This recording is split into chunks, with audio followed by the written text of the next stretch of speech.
China has accused the United States of continuously hacking the servers of telecom giant Huawei to steal critical data since 2009. A former U.S. defense contractor, Edward Snowden, had revealed the breach about a decade ago after he leaked documents exposing Washington's global spying operations. China's Ministry of State Security released the accusation on its official WeChat account, referring to America's cyber espionage as, quote, key despicable methods. It also alleged that Washington had big, influential tech firms install backdoors in its systems so it could steal data from countries including China and Russia. Beijing reportedly banned government officials and employees at state-owned enterprises from using Apple's iPhones. China had also announced last week that it had discovered the identity of at least one U.S. intelligence operative following a probe into a recent cyber attack on a university in Xi'an. And for more, Lo Minmin joins us. She's live in Shanghai. Minmin, heavy accusations from China against the United States there. What else did the report have to say?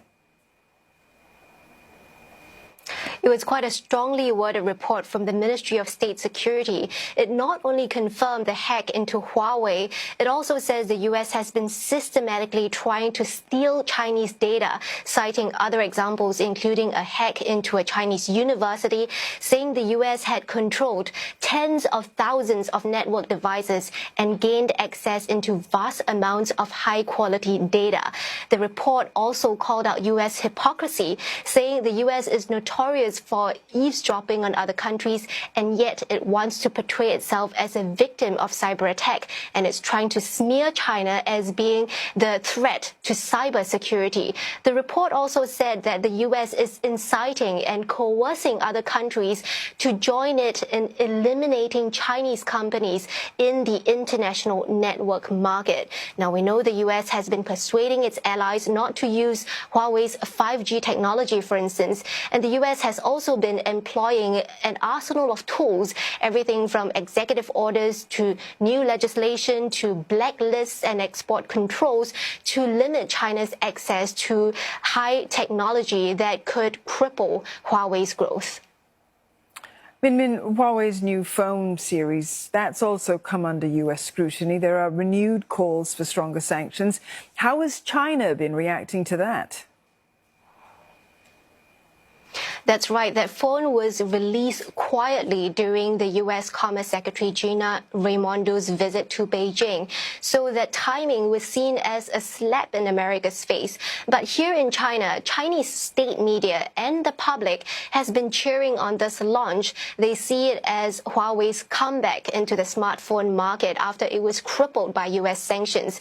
But there are undoubtedly questions about how China is manufacturing these advanced chips that power those phones, or how was it able to circumvent those U.S. sanctions. But it's clear that this phone is now fast becoming a symbol of China's technological resilience. There are long queues outside Huawei stores to buy those phones. And at the Foreign Ministry press briefing today, the spokesperson said that U.S. attempts to suppress Chinese companies is discriminatory and unfair, and it goes against the principle of free competition and is of no interest to anybody. We know that Huawei is going to hold a highly anticipated press conference about its new phones on September 25th. That's also the one-year anniversary of the return of Meng Wanzhou, a Huawei executive who was detained in Canada for allegedly violating U.S. trade sanctions on Iran. So the timing is also significant and strategic. Minmin, thank you for that. Lo Minmin there reporting for us live from Shanghai.